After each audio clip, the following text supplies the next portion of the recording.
Noaptea de 23 ianuarie 1941, Bucureștiul tremura sub un strat gros de zăpadă, iar vântul rece de la Dunăre șuiera prin străzile înguste ale cartierului Lipscani.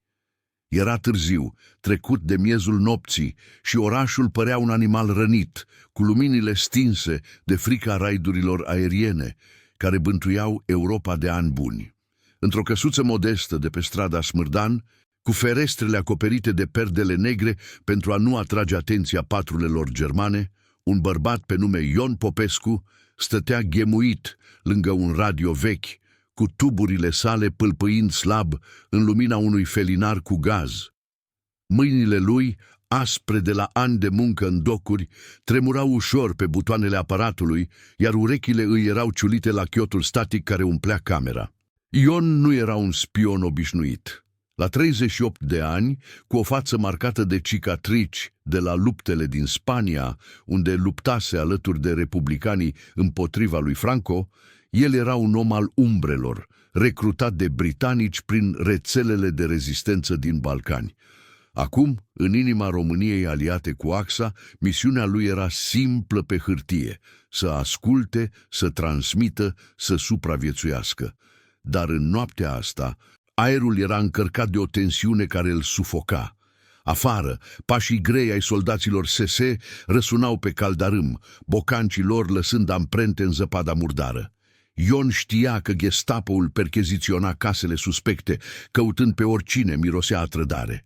El însuși fusese avertizat cu o zi înainte de un curier anonim: un singur cuvânt greșit și ești mort.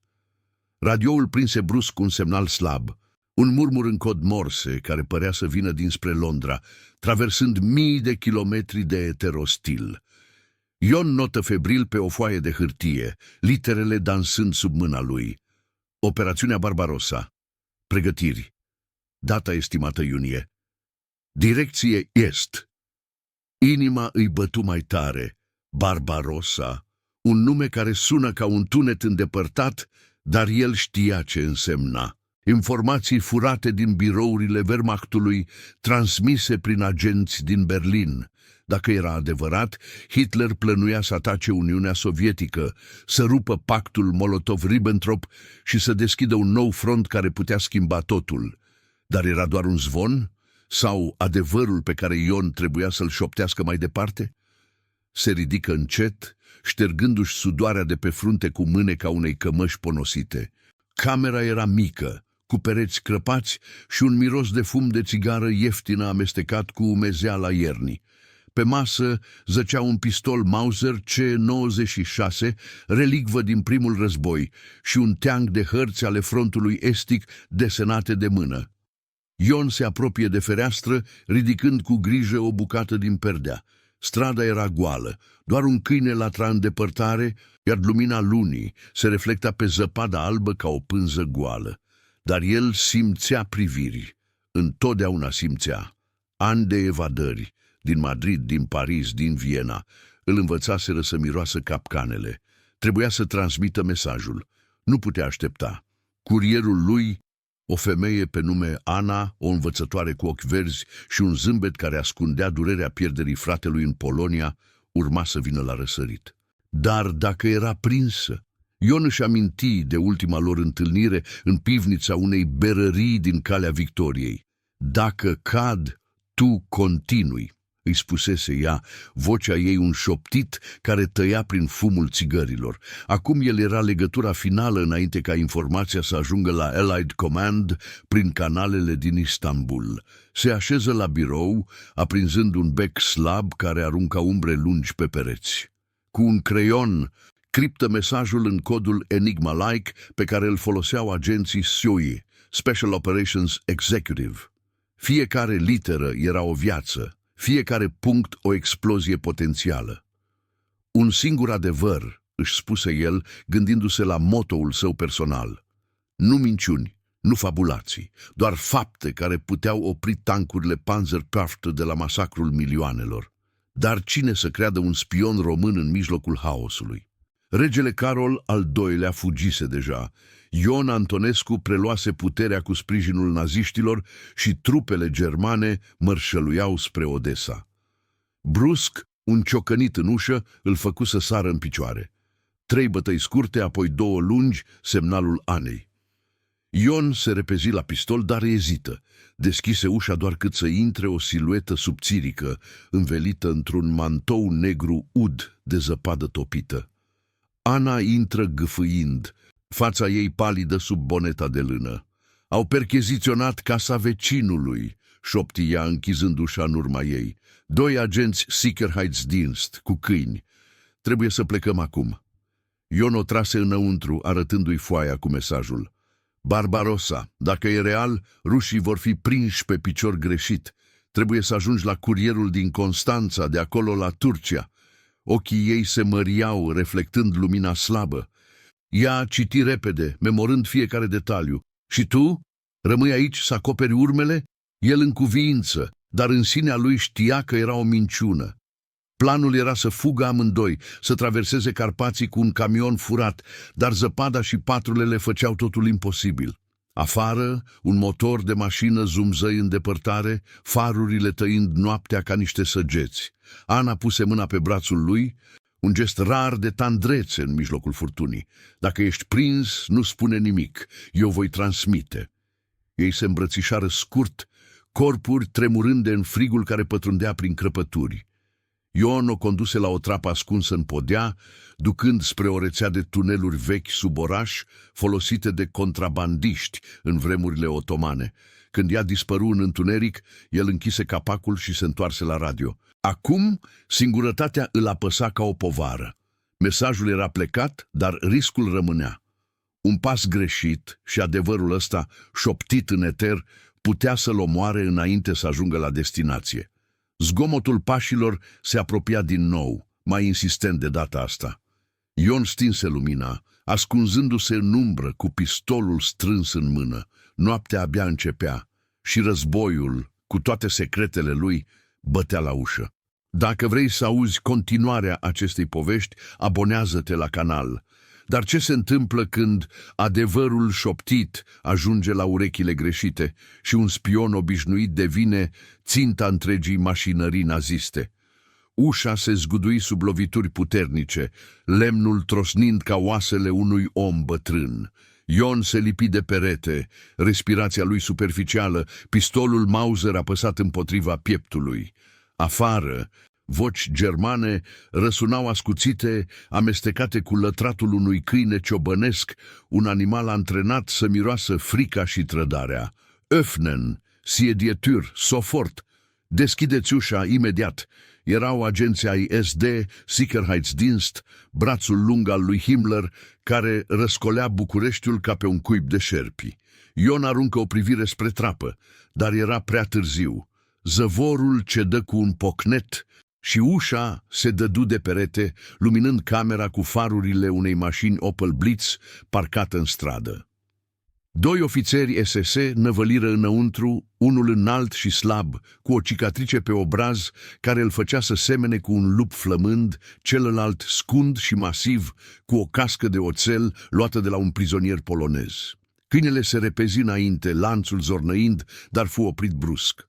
Halt! Strigă ofițerul înalt. Hauptsturmführer Klaus Weber, conform insignelor de pe uniforma lui neagră. Ion ridică mâinile încet, pistolul căzând cu un zgomot surd pe podea. Nu avea rost să tragă, erau prea mulți și zgomotul ar fi atras întreaga garnizoană germană de la Palatul Regal. Weber se apropie, ochii lui albaștri strălucind în lumina lunii care pătrundea prin fereastră. Ion Popescu, numele tău apare pe liste. Ce cauți aici, noapte de noapte, cu un radio ca ăsta? Arătă spre aparatul vechi, tuburile încă fierbinți de la ultimul semnal. Ion înghiți în sec, mintea lui alergând prin labirintul minciunilor pregătite. Sunt doar un marinar, Herr Hauptsturmführer. Ascult știri de la Radio București, nimic mai mult. Dar vocea lui sună falsă chiar și în propriile urechi. Celălalt ofițer, Untersturmführer Fritz Lange, răsturnă masa cu un șut, hârtiile zburând ca frunzele în vânt. Printre ele, o bucată de hârtie cu literele morse incomplete. Barbarossa zăcea acum la vedere, un adevăr șoptit care îl trăda. Weber zâmbi rece, ridicând foaia. Barbarossa? Interesant. De unde ai asta, marinarule? Ion simți sudoarea curgându-i pe spate, frigul iernii amestecându-se cu căldura fricii. Fusese avertizat un singur cuvânt greșit și era mort. Dar acum adevărul era expus, ca un rănit pe câmpul de luptă. Nu știu nimic, murmură el, dar ochii lui trădau minciuna. Lange îl apucă de guler, bocancii sese, lăsând noroi pe podeaua de lemn crăpată. Îl târâră afară în zăpadă, mâinile lui legate la spate cu sfoară aspră. Strada Smârdan era acum vie, vecinii ieșind la ferestre cu fețe palide, șoptind rugăciuni în română și germană. Mașina Opel porni cu un huruit, motorul ei diesel înghițind noaptea, ducându-l spre sediul Gestapo de pe Calea Victoriei. Ion se uită înapoi spre casa lui modestă, gândindu-se la Ana. Ea era în tuneluri acum, alergând prin bezna umedă, cu mesajul gravat în minte. Dacă supraviețuia, adevărul avea o șansă. În subsolul clădirii Gestapo, aerul mirosea a umezeală și sânge uscat. Ion fu aruncat pe un scaun de lemn, lanțurile zornăind. Weber stătea în fața lui fumând o țigară Reemtsma, fumul albăstrui umplând camera slab luminată de un bec atârnat. Vorbește, Popescu. Știm că lucrezi pentru englezi. SOE, nu? Agenții voștri din Balcani sunt ca șobolanii, peste tot, dar ușor de prins. Ion strânse din dinți, simțind metalul rece al lanțurilor, mușcându-i încheieturile. Gândul la Barbarossa îl chinuia. Dacă naziștii aflau că știa, operațiunea putea fi compromisă înainte să înceapă. Tortura începu lent, ca o ploaie care devine furtună. Lange folosi un baston de cauciuc, lovind picioarele lui Ion cu precizie militară, fiecare lovitură trimițând unde de durere prin corpul lui. Data, direcția, spune-ne ce ai auzit, urlă Weber, apropiindu-se cu un cuțit SS, lama lui zimțată reflectând lumina. Ion scuipă sânge pe podea, dar nu vorbi. În minte, revăzu Spania, tranșeele de la Jarama, unde muriseră mii pentru un ideal. Aici, în inima Europei de Est, era la fel, un om împotriva unei mașinării. Orele se târâră ca un marș forțat. Între bătaie, Weber îl chestiona, arătându-i hărți ale frontului estic, cu linii roșii marcând posibile invazii. Pactul nostru cu bolșevicii e fragil. Dacă tu știi ceva, înseamnă că și ei știu. Ion râse amar, un sunet răgușit. Poate că adevărul e mai mare decât voi. Asta îl costă un pumn în față, nasul crăpând cu un sunet umed. Dar în tăcerea care urmă, el știa că rezistase suficient. Ana avea timp. Dimineața găsi Bucureștiul trezit de claxoane și ordine răsunând. Ion fu dus într-o celulă umedă, cu pereți de piatră din vremurile fanarioților, unde șobolanii goneau prin colțuri. Acolo, un prizonier vecin, un evreu din Iași, prins cu acte false, îi șopți prin perete. Au prins pe cineva aseară în Lipscani. O femeie? Inima lui Ion se opri. Ana? Nu putea fi. Mesajul trebuia să fie ajuns la curierul din Constanța, un pescar cu un vapor mic care să-l ducă peste Marea Neagră spre Istanbul. De acolo, prin rețelele MI6, la Churchill însuși. Dar adevărul șoptit avea urechi proprii. În birourile Wehrmacht din Berlin, un ofițer pe nume Hans von Treskov, parte din rețeaua de rezistență anti-Hitler, primi un semnal ciudat prin canale obscure. Barbarossa a confirmat, surse românești. El știa că era prea devreme. Operațiunea era încă secretă, planificată pentru 22 iunie. Dacă rușii aflau, Stalin ar putea fortifica granițele, întârziind blitzkriegul cu tancuri Panzer III și infanterie siberiană. Von Treskov ezită să transmită mai departe sau să tacă. Un singur adevăr putea schimba totul, dar și distruge lanțul de spioni. Între timp, în celula lui, Ion visa la evadare. Un paznic corupt, un român plătit de SS, îi strecură o muchie de cuțit ascunsă în pâine. Antonescu pregătește trupe pentru est. Dacă scapi, fugi spre munți. Ion tăie legăturile încet, inima bătându-i ca un motor de avion Messerschmitt. Noaptea următoare, când patrulele se schimbau, el se strecură prin grații, alergând prin alei dosnice spre Dunăre. Zăpada cădea acum mai blând, acoperind urmele lui ca un mantou alb. Ajunse la mal, unde un șalupă veche lega de docuri. Pescarul, un bărbat cu barbă căruntă pe nume Vasile, îl aștepta. Ana a trecut, mesajul e în drum. Ion urcă la bord, motorul pornind cu un gâlgâit, dar în depărtare sirenele urlau, alertele aeriene, un raid britanic asupra depozitelor de combustibil de la Ploiești. Războiul se încleșta acum și șoptitul lui adevăr zbura peste valuri, spre un destin incert. Pe puntea șalupei, vântul sărat bătea în față, amestecând mirosul de pește cu cel de funingine. Ion se sprijini de balustradă, simțind greutatea anilor. Dacă Barbarossa eșua, Europa putea respira. Dar dacă era prins din nou, mașinăria nazistă nu ierta. Valurile loveau corpul navei, un ritm care promitea libertate, dar și capcane. Noaptea abia începea să se risipească și secretele, odată șoptite, nu mai puteau fi oprite. Șalupa Vasileului tăia valurile Mării Negre ca un cuțit ruginit prin unt. Motorul ei vechi, huruind, s-a cădat sub cerul care se înnegrea de fumuri îndepărtate. Ion stătea ghemuit în cabina înghesuită, cu haina udă lipindu-i se de piele, mirosul de motorină amestecându-se cu cel de pește sărat și sudoare. Vântul bătea aspru dinspre est, aducând cu ele ecoul exploziilor de la Ploiești. Raidul britanic, cu avioanele lor Lancaster, aruncând bombe asupra rafinăriilor care hrăneau tancurile lui Rommel din Africa. Sirenele urlau încă în depărtare, un cor de disperare care părea să-l urmărească pe Ion ca un blestem. Vasile, la cârmă, scuipa în apă, barba lui căruntă fluturând în bătaia vântului. Ana a ajuns la Constanța aseară târziu. A dat mesajul lui Mihai, băiatul meu, care îl duce acum spre Istanbul cu un cargou turcesc. Dacă Allah vrea, ajunge la englezi în 2 zile. Vocea lui era răgușită de la țigările turcești ieftine, dar ochii îi străluceau cu o speranță dură, forjată în ani de contrabandă sub nasul vameșilor români și germani. Ion în cuviință, dar inima îi era grea. Barbarossa, acel nume șoptit în cod morse, era acum o sămânță aruncată în vânt, care putea germina în haos sau în salvare.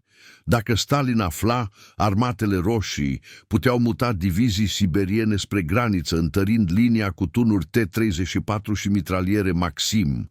Dar dacă mesajul era interceptat, Gestapo-ul avea urechi peste tot, de la Berlin la Ankara. Noaptea se adânci, stelele ascunse de nori grei care promiteau ploaie.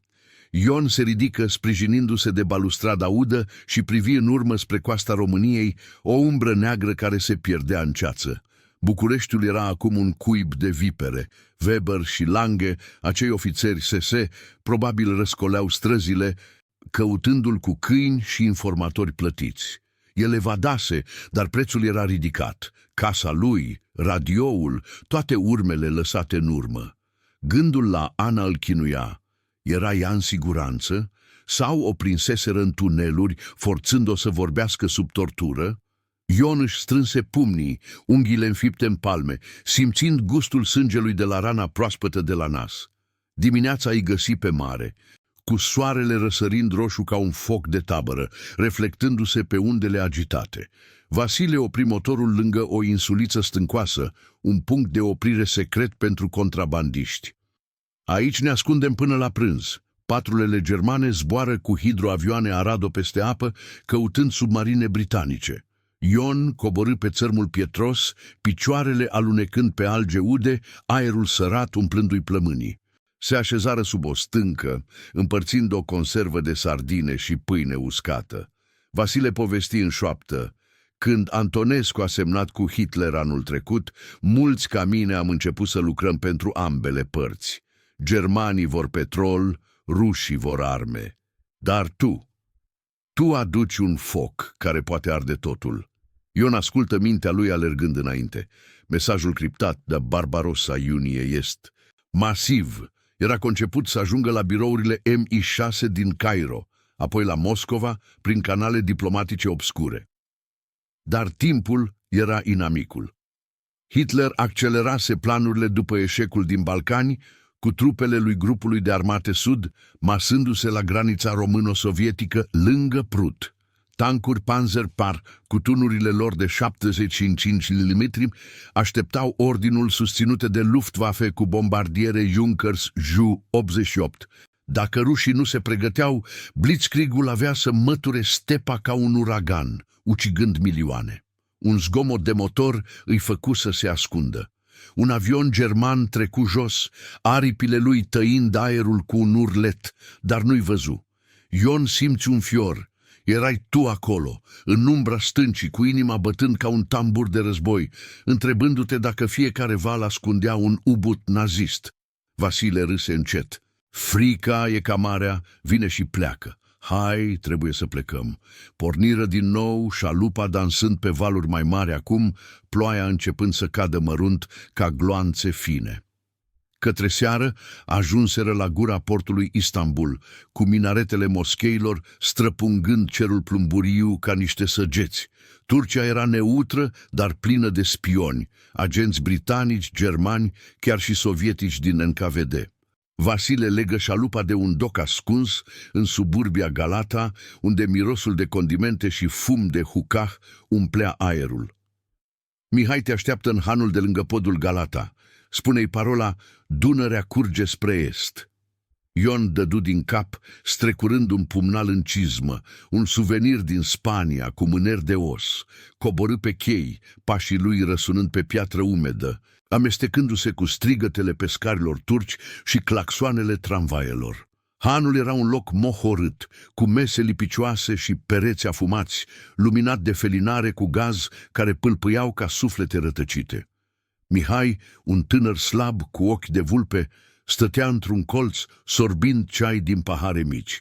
Ion se apropie șoptind parola. Mihai în cuvință, ridicând o ceașcă. Ana e bine. A fugit spre munți cu un grup de partizani. Mesajul? L-am transmis ieri unui ofițer britanic, un tip pe nume Kim Philby.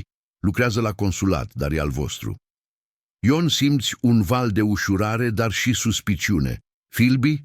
Numele sună familiar. Un agent SOE cu legături dubioase, dar acum nu era timp de îndoieli. Mihai îi dădu o hartă mototolită, marcată cu rute prin Anatolia spre Siria, unde aliații controlau Damascul. Englezii spun că infoul tău e aur. Churchill însuși a primit un rezumat. Zic ei că Stalin e orb, dar cu asta poate deschide ochii. Totuși, fii atent. SD are informatori aici. Un consul german pe nume von Papen, care miroase trădarea de la o poștă. Ion bău ceaiul fierbinte, simțind mirodeniile arsându-i gâtul și plecă în noapte, strecurându-se prin labirintul străzilor otomane, unde umbrele dansau sub ploaie, dar adevărul șoptit avea coadă. În Berlin, în buncărul de sub cancelaria Reichului, un ofițer Wehrmacht pe nume Wilhelm Canaris, șeful Abwehrului, primi un raport ciudat. Zvonuri despre Barbarossa din Balcani, posibil scurgere românească. Canaris, cu mustața lui subțire și ochi pătrunzători, știa că operațiunea era pilonul victoriei lui Hitler, 3 milioane de soldați, 600. Mii de vehicule invadând URSS pe un front de 3. Zerire Cuddlemetru, dar el însuși era un dublu agent lucrând în secret cu britanicii. Dacă mesajul lui Ion ajungea la Stalin, invazia putea fi amânată, salvând vieți, poate chiar pe ale germanilor obișnuiți, care nu voiau un alt război sângeros. Între timp, în Istanbul, Ion simte o prezență în spate. Pași ușor pe caldarâmul ud, un miros slab de colonie germană. Se întoarse brusc, dar strada era goală, doar un pisoi mior lăind în gunoi. Totuși, frica îl mușca. Erai tu, alergând prin noapte, cu respirația tăiată, întrebându-te dacă șoptitura ta va ajunge la timp sau dacă mașinăria nazistă te va zdrobi mai întâi. Ploaia crescu, spălând străzile, dar nu și sângele războiului care se apropia. Mesajul zbura acum spre Cairo, dar capcanele abia începeau să se închidă. Ploaia se revărsa peste Istanbul ca o ploaie de gloanțe. Totuși, transformând străzile înguste din Galata într-un labirint alunecos de piatră și noroi. Ion alerga cu respirația tăiată, cizmele lui poticnindu-se pe caldărâmul abrupt, inima bătându-i în ritmul claxoanelor îndepărtate ale tramvaielor și strigătelor negustorilor care își strângeau marfa sub copertine rupte. Mirosul de kebab ars și tutun se amesteca cu cel de colonie germană pe care îl simțise mai devreme, un miros care îl urmărea ca un câine de vânătoare. Se strecură printr-o alee dosnică, unde un grup de copii turci jucau fotbal cu o cutie goală, râsetele lor contrastând cu frica care îi strângea pieptul. "Nu te opri," își spuse el, dar picioarele lui protestau, rănile de la torturile sese din București arzându-l ca niște cărbuni aprinși. Ajunse la un han mic, ascuns în spatele unei moschei vechi, cu minaretul ei înalt scrutând cerul plumburiu, ușa de lemn crăpată scârțâi când o împinse, intrând într-o cameră slab luminată de un felinar atârnat, unde fumul de narghilea plutea ca un văl. Bărbați în turban și fețe, cu ochi suspicioși, ridicară privirile din jocul de table. Ion se apropie de bar, șoptind parola secundară pe care Mihai i-o dăduse: "Stelele cad spre sud." Barmanul, un bărbat corpolent cu mustață răsucită, încuvință discret și îl conduse printr-o ușă din spate spre o pivniță umedă, unde mirosul de vin vechi și mucegai umplea aerul. Acolo, un ofițer britanic îl aștepta, un tip slab pe nume Reginald Reggie Sinclair, agent SOE cu accent oxfordian și o cicatrice de la un raid în Creta. Stătea lângă o masă improvizată cu o hartă a Orientului Mijlociu întinsă, marcată cu linii albastre pentru rutele de evadare. "Popescu?" Mihai a spus că vii. "Mesajul tău despre Barbarossa. E dinamită. Churchill a primit un extras azi dimineață, prin telegraf din Cairo. Zice că Stalin încă tratează zvonurile ca pe prostii, dar asta ar putea schimba jocul." Ion se prăbuși pe un scaun, ștergându-și fața udă, simțind greutatea cuvintelor. Barbarossa, invazia masivă planificată pentru 22 iunie, cu grupul de armate centru condus de generalul Fedor von Bock, tancuri Panzer III și Quarto, măsându-se de la Prut la Baltică. Dacă rușii mutau divizii, Luftwaffe cu avioanele lor Messerschmitt Bf 109 ar întâmpina o rezistență siberiană nu stepa goală. Dar bucuria a fost scurtă. Sinclair aprinse o țigară Players, fumul ei amărui, umplând pivnița. "Problema e că SD știe. Von Papen, ambasadorul german aici, a primit un raport azi. Un informator din rețeaua ta, poate chiar Philby, cine știe, a lăsat urme. Trebuie să te scoatem din Istanbul mâine, cu un convoi de camioane britanice spre Aleppo, apoi avion spre Cairo. Dar drumul prin Anatolia e plin de partizani turci și patrule italiene." Ion în cuvință, dar ochii lui scânteiau de neîncredere. Philby, numele ăla răsuna ciudat. Auzise zvonuri în Balcani că era un dublu agent, jucând pe ambele fronturi ca un păianjen în plasă. "Ana, e în siguranță?" întrebă el, vocea răgușită. Sinclair ezită, apoi dădu din cap. "Ultima veste. Partizani din munții Pindus o protejează, dar Gestapo-ul vânează legăturile românești." Noaptea trecu în șoapte și planuri, cu Sinclair descriind ruta, un camion Leyland furat, mascat ca transport de lână, traversând podurile peste Eufrat, sub acoperirea unui convoi al armatei libere franceze. Ion dormi puțin, visând la București, zăpada roșie de sânge, radioul chițind cu codul Morse care îi salvase viața. Dimineața îi găsi pe drum, motorul camionului huruind pe șoseaua prăfuită, cu dealurile anatoliene ridicându-se ca niște santinele uriașe. Soarele ardea nemilos, transformând aerul în cuptor, iar Ion stătea ghemuit în spate, printre baloturi de lână care miroseau a oaie și sudoare. Erai tu acolo, simțind fiecare hopăială a roților ca pe o lovitură de ciocan, întrebându-te dacă fiecare colină ascundea un post de control al Wehrmachtului, cu mitraliere MG-42 montate pe jeepuri Kübelwagen. La prânz, oprirea bruscă îl aruncă înainte. "Patrula!" Șopti, șoferul, un sergent francez pe nume Duval, cu accent marsiliez. Afară, un grup de soldați italieni din divizia Torino, aliați ai Axei, opri un convoi similar, verificând hârtiile cu carabine Carcano în mâini.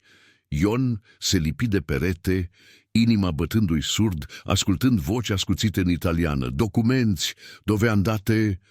Duval le dădu acte false, emise de consulatul britanic, dar un ofițer italian, un capitan cu mustață subțire, se apropie prea mult de camion, mirosind suspiciunea.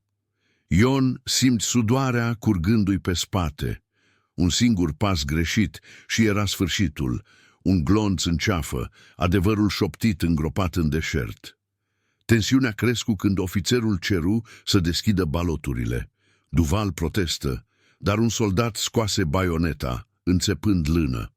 Ion trase pumnalul din cizmă, pregătit să sară, dar norocul interveni. Un zgomot de motor răsună din depărtare, un raid al RAF, avioane Hurricane zburând jos peste dealuri, bombardând o coloană germană lângă Adana.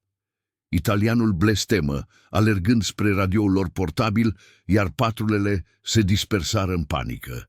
Camionul porni cu un huruit, lăsând în urmă praful și ecoul exploziilor care răsunau ca tunete îndepărtate.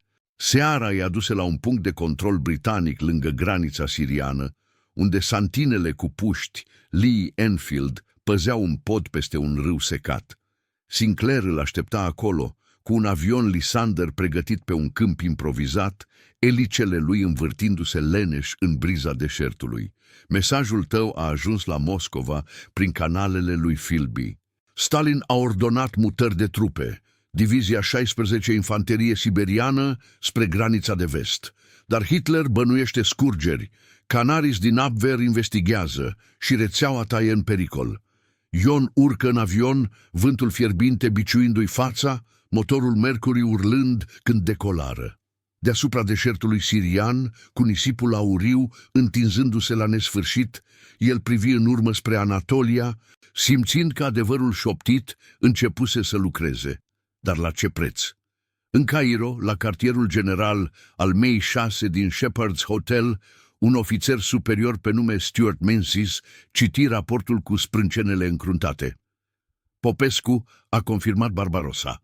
Data 22 iunie, direcție 3 axe principale cu 150 de divizii. Dar în umbră, un alt agent șoptea, SD-ul e pe urmele lui. Dacă îl prind, vor tăia lanțul. Ion ateriză sub stele, obosit, dar viu, dar știa că vânătoarea abia începea. Un curier îl aștepta cu vești proaste. Ana fusese capturată în munți, interogată de trupele lui Antonescu. Mesajul era în siguranță, dar prietena lui? Un singur adevăr șoptit putea salva un front, dar distrugea vieți. Ploaia din Istanbul părea acum un vis îndepărtat, în timp ce deșertul șoptea promisiuni de răzbunare. Aerul din Cairo era un amestec sufocant de praf deșertic și fum de țigări turcești, pătrunzând prin ferestrele deschise ale hotelului Shepherd's, unde cartierul general al MI6 zumzăia ca un stup de spioni obosiți. Ion Popescu păși în holul răcoros, umerii lui adânciți de oboseală, cizmele lăsând urme de nisip pe covoarele persane. Lumina soarelui de după amiază se filtra prin jaluzele, aruncând dungi aurii pe fețele palide ale ofițerilor britanici care șopteau în colțuri, cu hărți ale frontului estic răsfirate pe mese joase. Mirosul de ceai englezesc și hârtie veche îl învălui. Un contrast ciudat cu bezna tunelurilor din București sau valurile Mării Negre. Stuart Menzies, șeful MI6, un bărbat înalt cu mustață subțire și ochi de vultur, îl aștepta în biroul de la etaj, fumând o pipă Meerschaum care umplea aerul cu un miros dulceac de tutun de Virginia. Popescu, ai făcut istorie, spuse el cu vocea calmă, dar fermă, întinzându-i un pahar cu whisky single malt.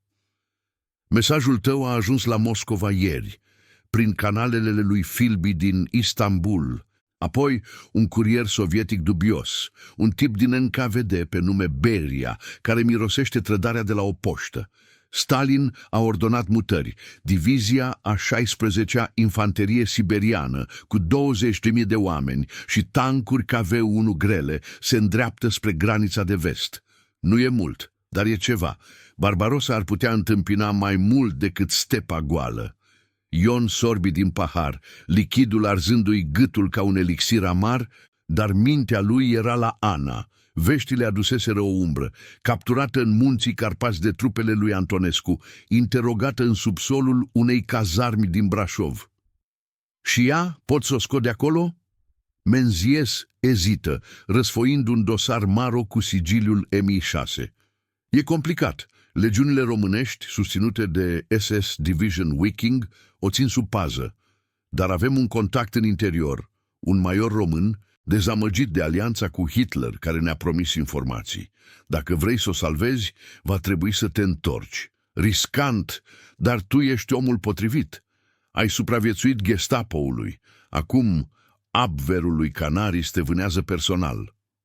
Noaptea căzu peste Cairo ca un văl negru, cu stelele strălucind deasupra Nilului, ca niște ochi veghetori.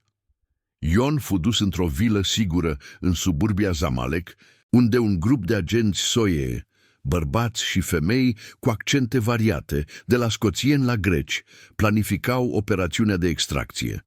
Pe o masă lungă, hărți detaliate ale României se întindeau, marcate cu linii roșii pentru pozițiile diviziei 4 Infanterie Gemina, tunuri de câmp Skoda de 75 mm și posturi de ascultare radio germane. Intrăm pe jos prin pasul Tihuța, explică un sergent pe nume Harris, cu cicatrici de la Dunkirk. Avem un avion Dakota pentru extracție, dar timingul e totul. Barbarossa începe în 3 săptămâni, Hitler a accelerat după Balcani, cu grupul de armate sud, sub generalul Guderian, 600, 1000 de trupe masându-se lângă Iași.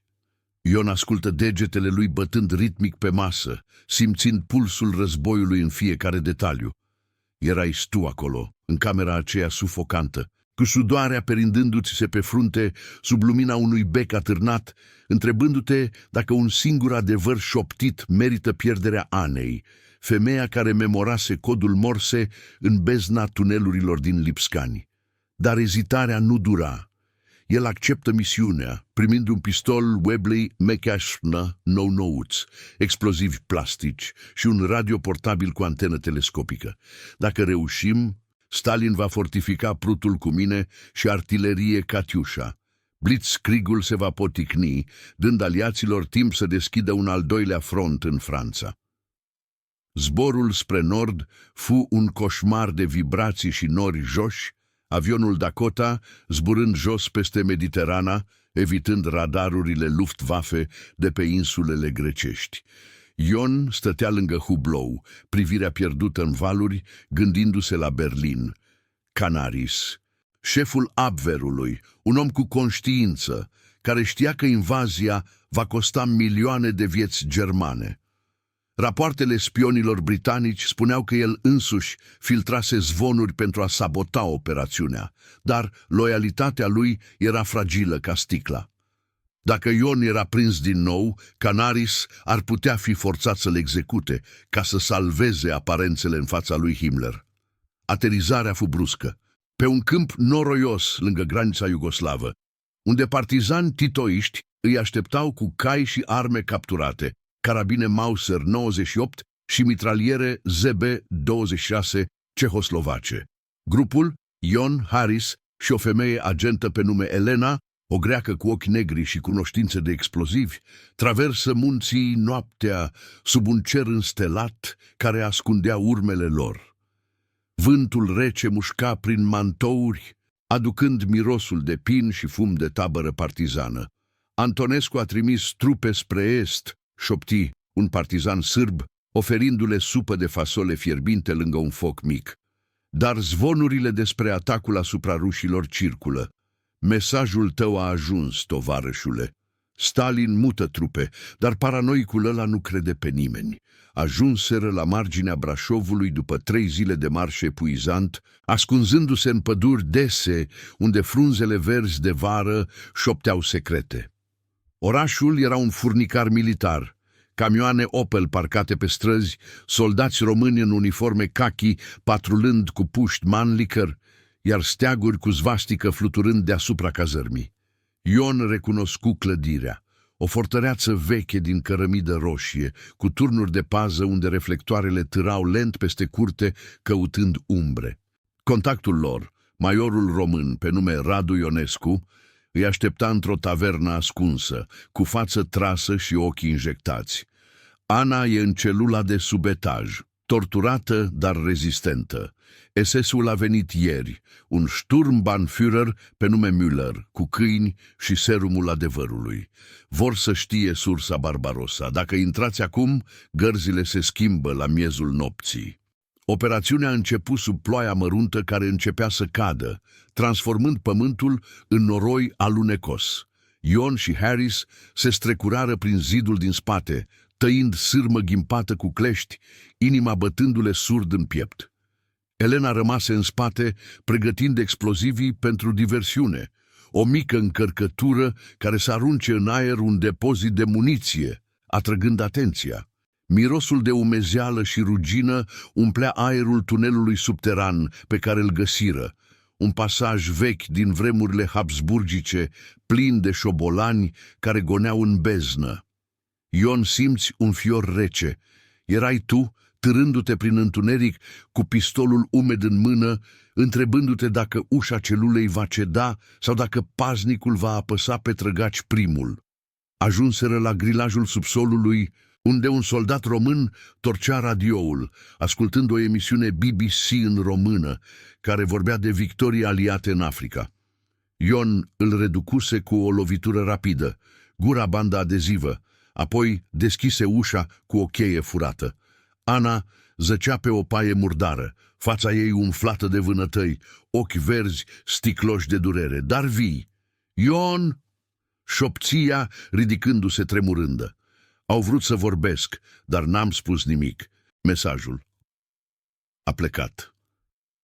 El o ridică în brațe, corpul ei ușor ca o pană, simțind căldura sângelui ei proaspăt pe mânecă. Acum fugim. Totul s-a schimbat. Dar ieșirea fu haos. Explozia Elenei răsună ca un tunet, flăcări portocalii luminând noaptea, urmate de strigăte și împușcături. Gărzi alergau haotic, mitralierele Vickers răpăind în curte, iar un câine lătra furios. Ion o târâ pe Ana prin tunel, Harris acoperindu-i spatele cu foc de suprimare, gloanțe ricoșând de pe pereți. Afară, ploaia spăla sângele de pe pietre, iar un jeep german Kübelwagen porni cu farurile aprinse căutându-i.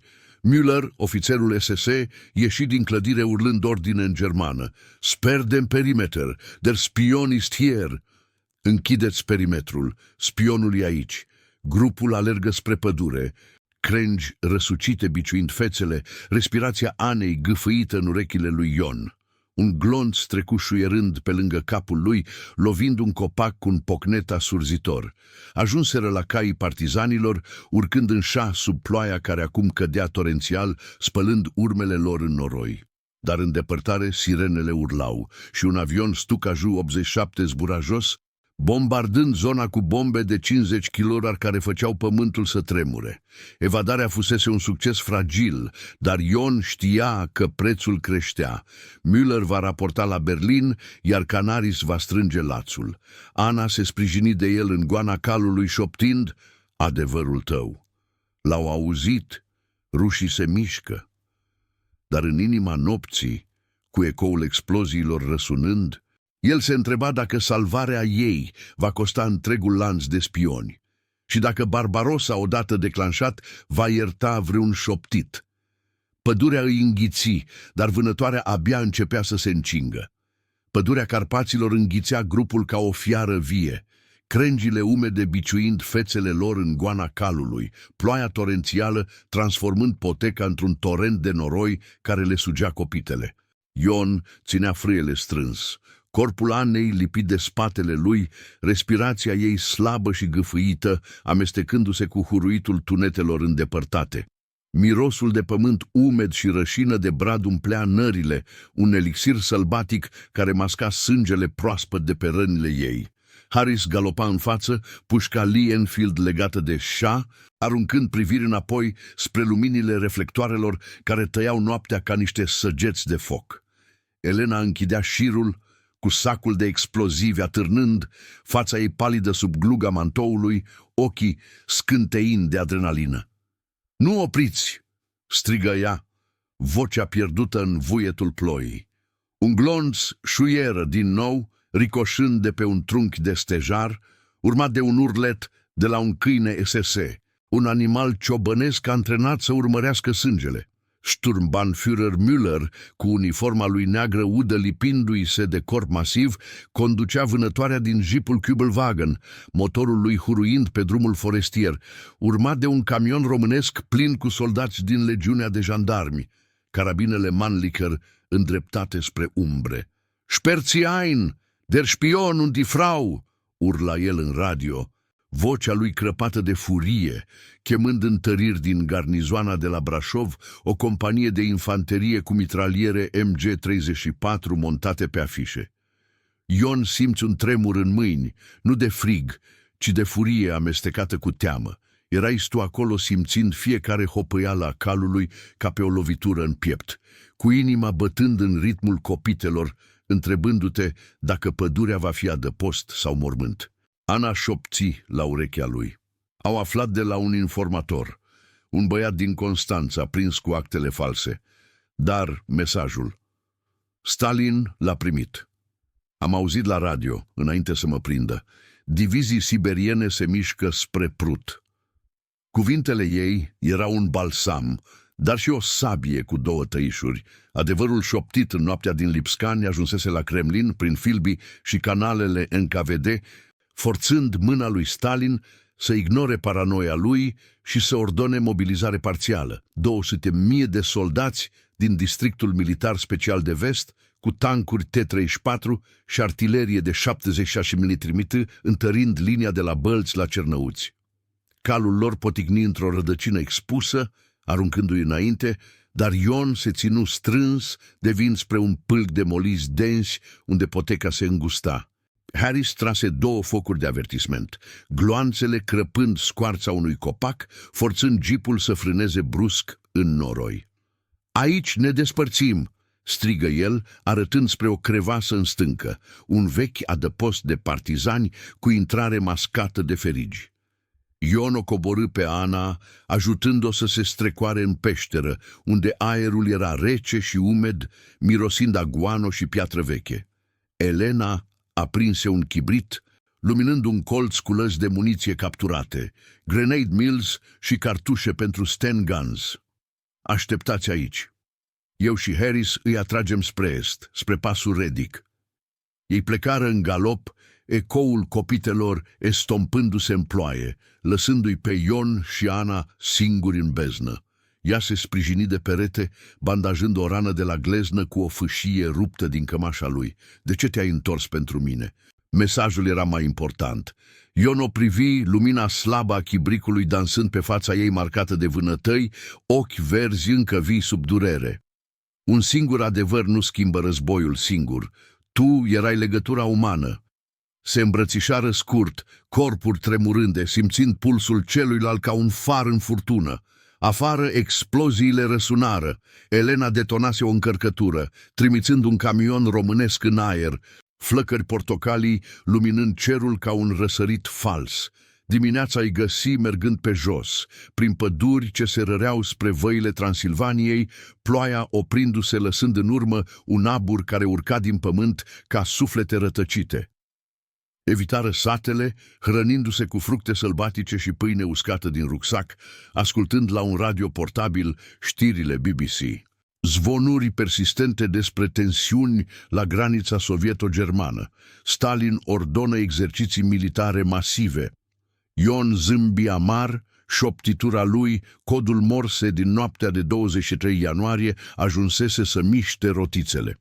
În Berlin, Adolf Hitler, în biroul său din Cancelaria Reichului, răsfoia rapoarte furios, mustața lui subțire tremurând. "Scurgeri, Canaris curăță Abwehrul," tună el, știind că Wilhelm Canaris, șeful serviciului de spionaj, ascundea simpatii antinaziste, filtrând informații către aliați pentru a submina invazia. Operațiunea Barbarossa, planificată cu precizie maniacală, 8 milioane de soldați, 350 de tancuri Panzer, 770 de avioane Luftwaffe, era acum umbrită de dubii, granițele estice întărite de mine antitank și tranșee proaspăt săpate de Armata Roșie. După 2 zile, ajunseră la un punct de extracție lângă granița iugoslavă, unde un avion Lysander britanic ateriză pe un câmp izolat, elicele lui Mercury huruind sub soarele palid.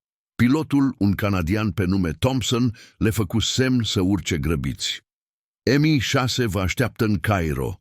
Harris și Elena au scăpat, diversiunea a funcționat. Ionu ajută pe Ana să intre, corpul ei slăbit, dar spiritul intact, și decolară, pământul îndepărtându-se sub ei ca o hartă vie. Vântul bătea prin fereastra deschisă, aducând miros de iarbă proaspătă și libertate, dar Ion știa că vânătoarea nu se oprea. Müller, supraviețuind exploziei cu arsuri, jurase răzbunare, trimițând agenții SD în Balcani să taie rețeaua SOE. Zborul peste munți fu liniștit, dar mintea lui Ion alerga înainte. În subsolurile Kremlinului, Iosif Stalin, cu pipa sa georgiană fumegând, citi raportul NKVD cu sprâncenele încruntate. Un spion român? Barbarossa în iunie? Paranoia lui îl făcuse să ignore avertismentele anterioare, dar șoptitura lui Ion, confirmată de multiple surse, îl făcu să ordone 500.000 de rezerviști mobilizați, divizii blindate cu T-34-76, mutându-se spre front, artileria BM-3 Katyusha pregătită în stepă. Nu era suficient să oprească blitzkriegul. Hitler lansă invazia pe 22 iunie cu tunete de artilerie de la Prut la Marea Baltică, tancurile lui Guderian măturând primele linii, dar era de ajuns să întârzie avansul, costând Wehrmachtul mii de vehicule în primele săptămâni, dând aliaților timp să pregătească torci în Africa de Nord. Cairo îi primi cu căldură uscată, hotelul Shepherds, acum un centru de victorii parțiale. Menzies îi strânse mâna lui Ion. Ai schimbat cursul. Barbarossa a pierdut impulsul, rușii țin la Smolensk, Stalingradul devine un coșmar pentru nemți.